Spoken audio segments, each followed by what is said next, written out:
Hey everybody, thank you for joining us. I'm Andrew Reyes with In-Flight Disc Golf. We're here presenting you the 2018 Bakersfield Baskethawk Open. We're out here at beautiful Bakersfield, California at Hart Park, getting ready to play the Suicide Flats. I'd like to send a special shout out to one of our sponsors, Ft9 Disc Golf Kneeling Pads, and our friend Aaron Gripsema. I'm here with my buddy Lake Terrell. Say hi, Lake. Hey guys, what's up? Today we're going to have three guys out of the Central Valley on the card from Bakersfield, California, Austin Spradlin. This guy is one of three people in the 900 Foot Club, a huge power thrower, and should be super exciting to watch. We have Rd1 Summons. This guy's part of the Trilogy family, well loved, and you should recognize him without his hat on when he's got a huge fro. And we also got Josh Castle out of Fresno, sponsored by DGA. This guy is all over the place. He does a lot of stuff. Fresno Flight Center, TDing tournaments, playing tournaments, and just all around great guy. Yeah, you might have seen him at the Wintertime Open when he got on a card with Paul McBeth. Yeah, that's right. And we're going to get right into it, starting off on hole 1. It's a 453-foot par 3. How do you like to play this hole, Lake? I mean, if you're trying to reach the green, there's really no way around just throwing a huge power shot. It's a classic Hart Park low ceiling. This is a huge throw. Fortunately, we've got a couple really big arms on the card today, so hopefully we see some good shots. Yeah, this one's been known to get some golfers in trouble right off the bat. Here we are with Austin. Austin's no stranger to a power shot. Nice little hyzer flip, keeping it in the middle. Yeah, right out there where he wants to be. Yeah. Next up, we've got Rd1 Summons. Big hair, don't care. Yeah, he's a Bako guy and a big part of the Trilogy family. DD, Westside, Latitude, all those guys love him. Usually you'll recognize him whenever he has a huge fro just bouncing on top of his head. But luckily he's got a hat on today. Yep. Here goes Josh Castle. This guy was really fun, a young kid, but been playing for forever. He gets way out there with this one. Yeah, he's a powerful player. He's got the whole skill set: power, touch, putting, and someone who Austin has been battling with since a pretty young age, actually. Yep. And here's Fro.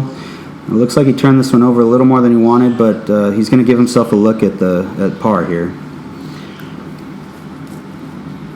Here's an outside look from Austin. This is Circle 2's edge, maybe 65 plus. Strong bid there.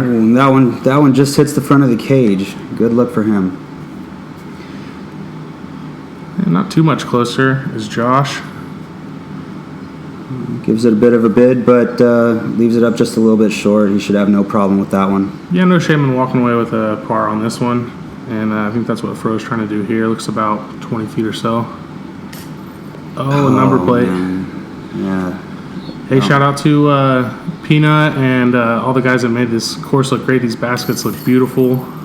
Yeah, that blue powder coat is just so appealing to the eye. You don't really see much out there like that, but they did a great job with it. Yeah, really cool custom number plates on the two different courses we have out here, and they look great. Yeah. Austin and Josh are going to walk away with pars, and Fro's going to tap out here with a bogey. Hole number 2, 279 feet, par 3. It's just got this weird little uphill feature off the tee that can kind of get inside of your mind, and it's like you're looking up onto this second shelf as you're throwing, and so you don't want to get the nose up and just really throw an air shot that gets away from you. You have to penetrate. Even though it says 279, it's still a full throw. And there's both lines here. You got the righty hyzer, which I believe Austin is going to show you. And there's also the lefty hyzer or the forehand on the left side. Austin puts a good throw on it, but he catches the grass pretty early and is actually a little bit short on that one. It's a little uphill feature. It's hard to really get it up and into that window. He left it a little bit low. Castle's going to be taking the forehand here. It looks nice. It's on its way. Oh my gosh. It spit out. Oh no. How did that not stay in there? Let's see that one more time. Oh, they say it can be too perfect, and I think that's exactly what this was. Oh man, it broke my heart again. He says that would have been cool. Yeah, it would have. Hard to follow that, but Froze. Caught the first guardian tree on the right. He's going to be a little further out than he wants, but they've got to look. This tree's going to make things interesting, though.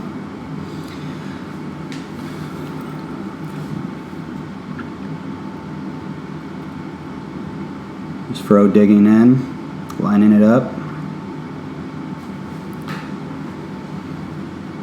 Typically thought of as one of the easier holes on the course, but as you can see, super tricky green with this tree. Any shot that gets left short, he's trying to shoot that one down. You're punished. Here's Austin's upshot. He knows, as a veteran of this course, leave it long, give yourself an unobstructed look at cleaning up the par.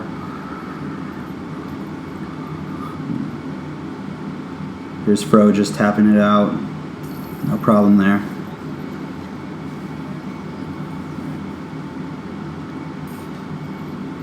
Now finally Josh comes and cleans up.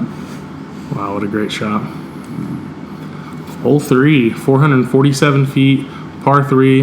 This is a tunnel smash. You really have to put a move on the disc here, and it's a deceivingly tight window. These trees sort of filter.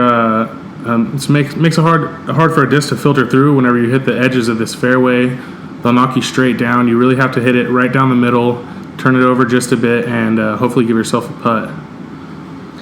Yeah, this one's one that the big arms really want to get. Smaller arms like me really don't stand much of a chance, but I think these guys will do just fine with it. Here's Josh, and he's definitely got the arm for this one. Wow, what a move. That's pin high, 20 feet. Impressive. An impressive thrower here as well. Turnover with the FD3. He just does that so effortlessly. Not quite enough turnover. That hyzer skip's going to put him long of the basket and left. That's a long comebacker for birdie on a really long hole. Fro's just looking to keep it in the middle here with the sword. Gets over on it a little too much. Hitting that tree early. Yeah, there's about halfway there. Upper cabbage I've been telling you about. It'll knock you straight down a lot of times, and this is what you have for an upshot. Unobstructed, but long. Oh, he gives that a good run there. Nicely done.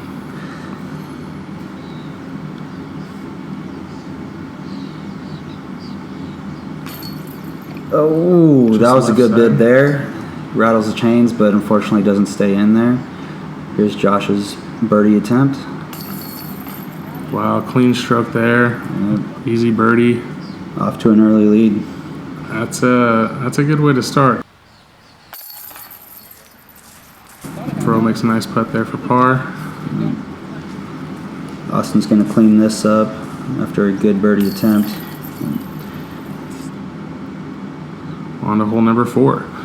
This is the first par 4 on the course, and one of my all-time favorite par 4s. Anybody who's played this enjoys it.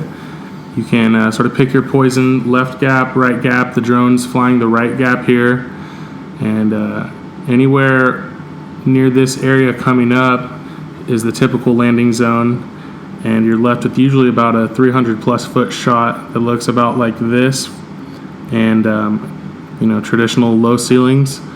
It's going to require sort of that low laser shot that these guys are capable of throwing if they want to get any chance at a birdie. Yeah, this hole's got one pin position, and there's really no reason to make any others. People love this hole. Just a typical Hart Park Flats hole that people really love to try to birdie runs, sometimes eagle runs. It's been done before, but extremely difficult. Josh throwing the hyzer on the right side. Yeah, that'll play, putting it right in the middle. He'll give himself a chance from there. Let's see what Austin does with this one.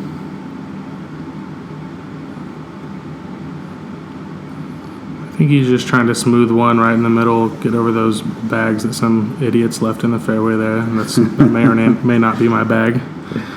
But I've seen Austin go huge here, and looks like he's just trying to keep things in the middle and get up and down. Here's Fro, turns over another one. It's not going to be too bad out there, but that's now a couple of holes where he's gotten in trouble. Who's that guy? I've never seen him before. Who's that Sasquatch? Is that Sias Elmore's brother? It could be. We'll have to ask him next time we see him. Fro trying to reach the green from a long ways. It looks about 400 or so. He's not going to get there. He'll hopefully be getting up and down for his par. Josh, a little bit closer, going with a skip shot. That looks perfectly executed. Yeah, it looks pretty close. Should have a good attempt for birdie here. Austin's trying to maintain, keep up the pace. He wants to put this one close. And he does. Very nice.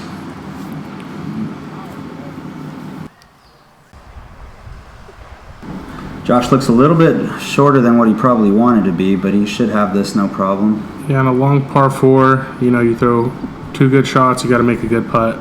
Oh, man. And you can see it's a little bit windy. He's unable to connect on that one. Fro looks like he's pointing things out to the fellas on the card with him. He's being helpful as he can. Yeah. Josh is going to clean this up. Oh, no. Oh, just a slight error on Josh's part there. He should have had that no problem, but... I left it weak side, and looks like just a little lapse of focus there after a hot start. Hole 5, 351 feet. This is just your classic turnover. You have to keep it in the middle, and I think these guys are all capable of reaching the green on this one. Hopefully we'll see some good runs. I usually like to play with a big forehand, kind of gets me out there in the middle, but for some of the bigger arms, definitely a nice turnover is the normal play. Here we're going to see Austin Spradlin. This guy, if you don't know, this is a Sky God putter turnover, easy all day.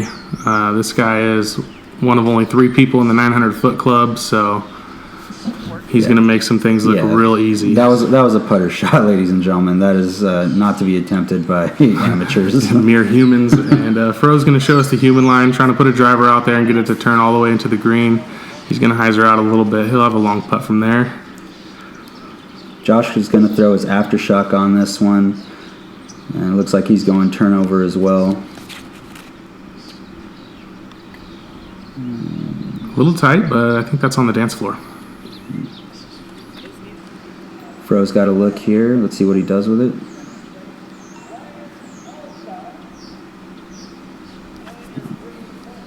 Just a little bit short, but he's going to have himself an easy par there. I want to say that's the burst maiden from Fro.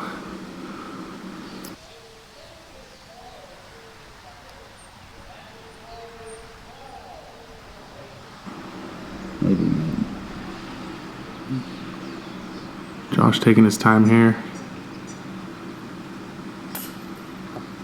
Yeah, but I'd hate to think that maybe that last putt might have got into his head. You see him changing his stance there, and maybe he was just second guessing himself there a little bit more than he needed to. And Austin's capitalizing there. Solid great, putt right great there. Drive, great putt. Yeah, just flipped the scoreboard on Josh to take the lead there. It's not the first time that's happened to Josh, and I'm sure it won't be, these guys have battled since a really young age. Austin will tell you. They love chopping it up. They're really great friends on and off the course. And there's Fro for par, just hanging in there. Hole 6, 300 feet, par 3. One of the classic holes out here. It's the first hole where you're going to see water come into play out of bounds. There is no leaving this short. The play is to throw it onto the green or this peninsula that comes just after the water. That palm tree right there does come into play. It's sort of the main catcher's mitt. It likes to catch the discs and swat them, drop them right into the drink. If you can miss that, you should be able to give yourself a putt. Austin going Sky God again? What is this? Yeah, there. Just like I said, the palm tree. That's a all-pro catcher right there. Here's Fro's attempt. Nice shot. Looks like it's headed straight for the basket. Oh, it almost skips up and gets a little metal. That's the perfect shot. Yeah, that's Park City right there.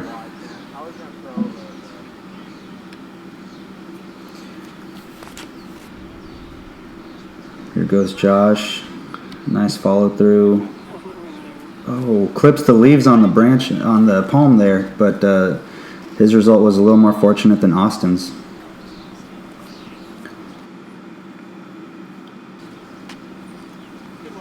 He'll get up and down from there. Yeah, he'll take his medicine with his bogey and live to fight another day. Josh is going to convert the birdie there and take 2 on Austin.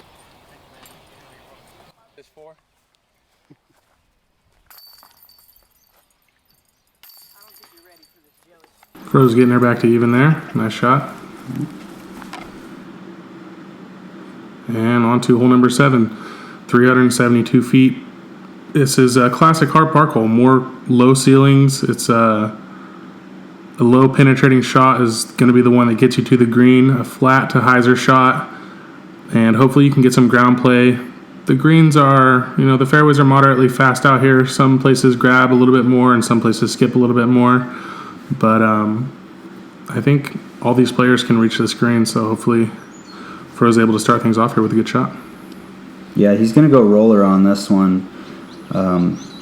If I remember correctly, he actually thought that this one was in a different pin position, so he's aiming a little bit more right than he should be, and he's going to pay for it. Oh yeah, he throws that one into the first available tree there. I don't know if that's good or bad when you're throwing at the wrong pin. Yeah, that's definitely bad, even if you're going at the right pin. And it was after this point where he sees Josh's beautiful shot that he realizes that the basket was in a different spot than what he anticipated. Austin getting over on this one, putting it right in the middle, looking for some late skip, and he's caught a tree. That's going to prevent him from really penetrating the green. Up here comes Fro with his upshot, and he just does not get around on it the way that he wanted to, and he takes an unlucky kick off that tree.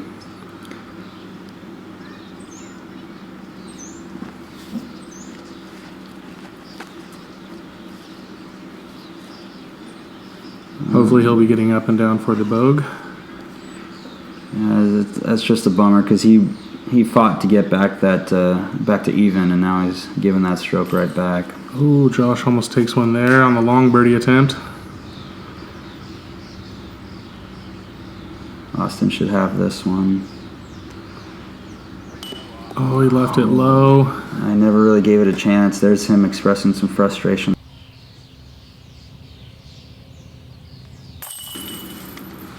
Fro's able to clean that up. He's not happy with it though. But he's hanging in there. He's not too far back. He's still in it for sure.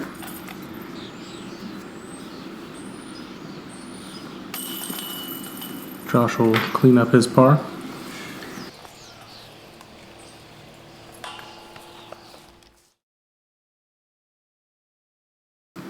Hole 8, 342-foot par 3 with the mandatory that makes you stay left and in the middle of this gap, throwing across the road, encountering a little bit of a low ceiling from this tree, and finding the basket right here, right before this out-of-bounds canal that could come into play.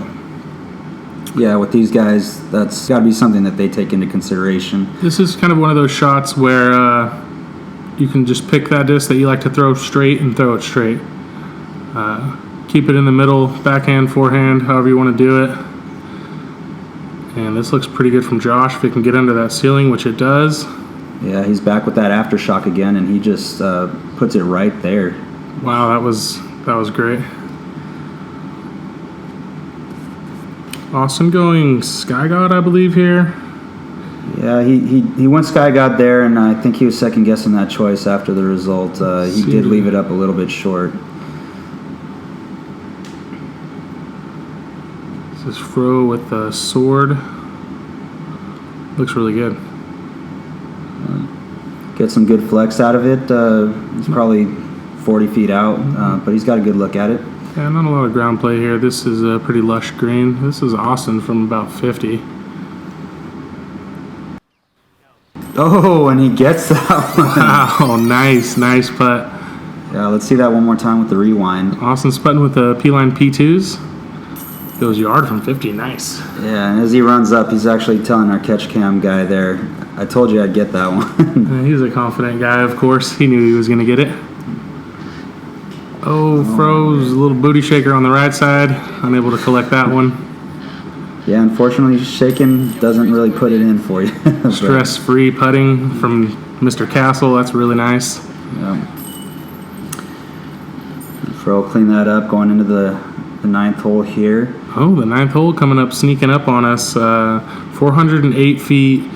This is, I don't know, it feels a lot farther than 408 feet. You have this little uphill thing that comes into play right off the tee, and it's sort of one of those mental things, and can force you to throw the disc up and get that nose up, which is not what you want. You want to throw the laser, the penetrating drive here, and hopefully get everything behind it to get yourself a chance at birdie. You really want to give yourself a look on the long side of that tree to be completely unobstructed, but you know, throwing it further than the basket is a lot harder than you'd think.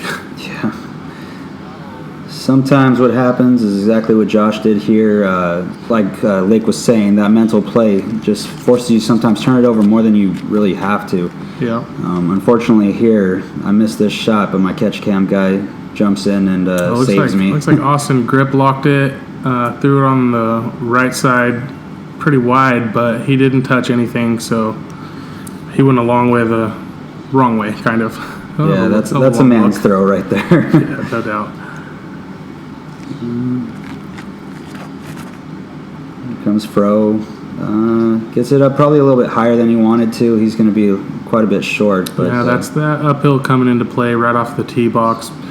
You know, a lot of players, they want to make sure to get it up as a priority, and then your nose can get up, and you'll see a result similar to Fro's more times than not, and he's able to throw one close there and hopefully get up and down for the par. Mr. Castle is doing the same. And a long comebacker look for Austin. Leaving it short, unable to get that one. Here's Fro trying to save his par.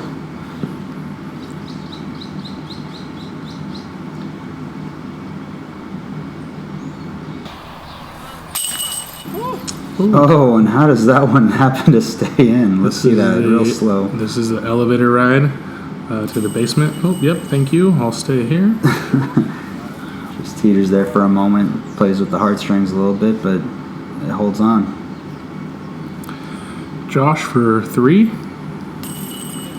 And his inside the circle putting stroke is just so smooth, so effortless. It looks really great. He's just a super consistent player. There's a nice smile out of him. Those guys are having fun, joking around. Like Lake mentioned, they've been battling out for years, and they've become good buddies. Yeah, I got to imagine Josh is pretty excited to see Austin back out here after a hiatus from disc golf for a couple of years to focus on school and himself. He's now coming back strong. He's throwing some Discmania discs, and he's looking to go to the Discmania Combine and start touring a lot more, so hopefully we can see him on some lead charts in the future.